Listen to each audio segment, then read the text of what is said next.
Hello, all you fabulous Aries people out there. This is Maxine Taylor, and I have your September 2022 astrological forecast. And yes, we all know that Mercury is getting ready to go retrograde. We'll talk about that in a minute. But first, those of you who have been waiting for my latest book, Take Back Your Money, which is my Take Back Your Life system plugged into money.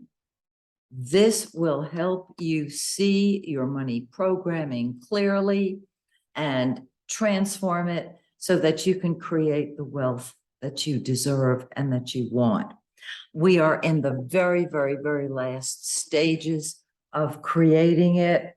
And so I will keep you posted. If you're on my personal mailing list, when we are ready to launch, I will send out an announcement to you. So you might want to sign up for my personal mailing list. Just go to my website, MaxineTaylor.com. And if you want your very own personal Take Back Your Life session, whether it's money, whether it's love, it doesn't matter what the topic is. Just go to my website, again, MaxineTaylor.com. All the information is there, and I look forward to helping you totally transform your life. All right, Aries, let's talk about you. And Aries is saying it's about time. Okay, so looking at this gorgeous chart, Jupiter, of course, is still in the first house. It is retrograde. And that means it's not truly expressing itself the way it ultimately will a few months from now when it actually goes direct. It's going to go direct in your first house. So I guess if I say that things are going to go gangbusters when that happens, I'm not overstating it.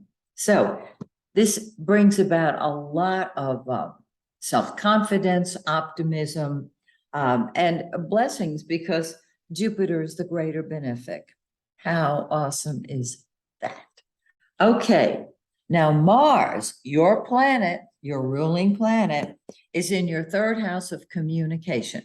And so here you are optimistic with Jupiter in your first house and Mars. When Mars is in the third house, it shoots from the hip.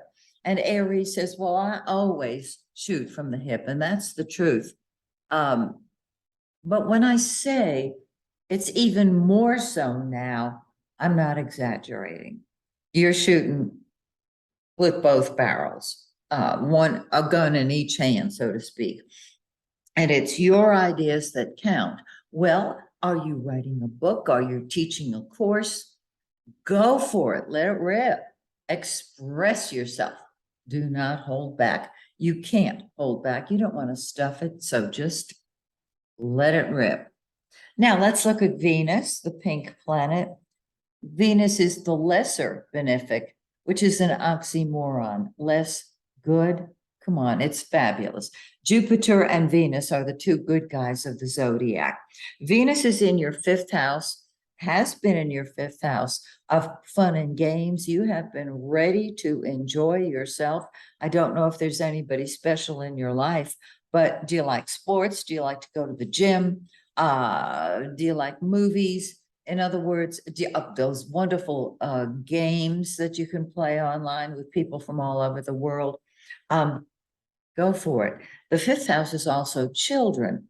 And so your children have been lovely. Incidentally, children and pets, very strong fifth house. Your pet is your child. I've seen it time and time again. Good grief, I live it. Some of you have heard me talk about my cat who allows me to live here with her and pay the mortgage for us. Yeah, okay. So on the 5th, Venus is going to move into your sixth house of health and work, and you're going to enjoy yourself more. And your workouts, you will enjoy your workouts more. I sure hope you're going to the gym because you've got sixth house activity, and that's health as well as job. And then on the 29th, Venus moves into your seventh house of partnership. Yes. Yes. So if you are single, that would be a great time to get out there and just let the world know you're there.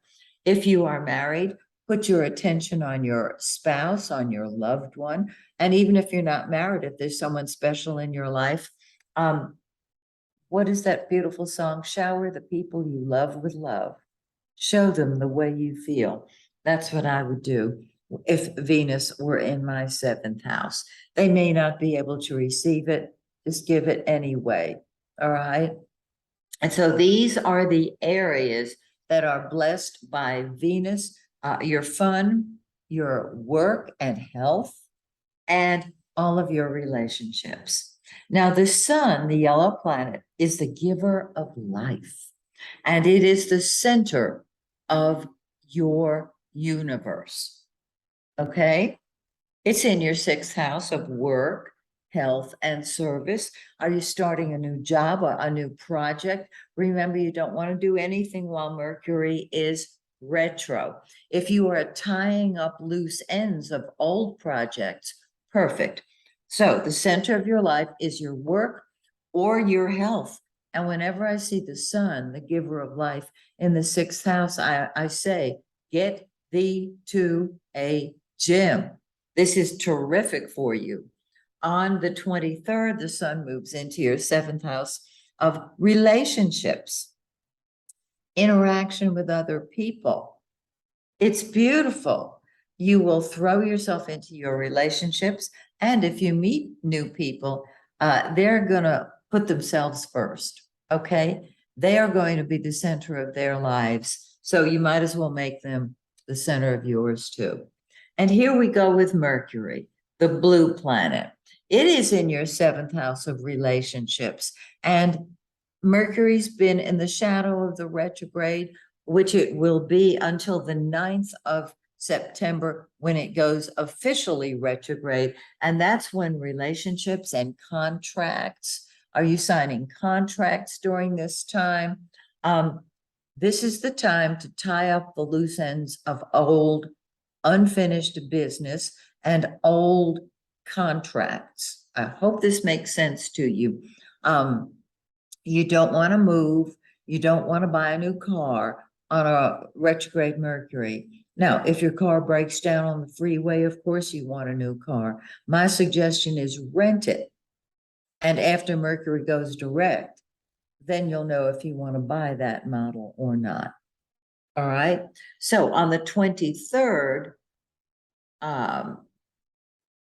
Mercury moves back into your sixth house of work, health, and service. And this might be the time that you revamp your gym workout, okay?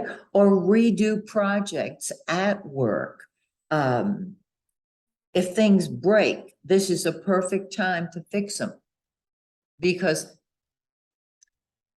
very often we'll fix it with, kind of a Band-Aid, but with Mercury backing up into the sixth house of work, my suggestion is that you really get the details. Remember, the sixth house is ruled in the natural zodiac by Virgo, and so it's cross those T's and dot those I's. All righty. Now, we have a full moon on the 10th of September. It's in 17 Pisces. So it's in your 12th house. 17 Pisces 41 for you people who want the details. Okay, if you have Virgo in your chart. 17 degrees, 41 minutes of Pisces. This means on the full moon, you want to pull back and retreat. It offsets this seventh house where you're going out to other people. And the full moon says, leave me alone. I want to go off by myself and enjoy myself. It may be that you need more sleep, or it may be that you're involved in a project which keeps you working behind the scenes. 2 weeks later, we have a new moon, And yes, it's in your seventh house of relationships. It's in 2 degrees Libra, 49 minutes. It's on the 25th of the month.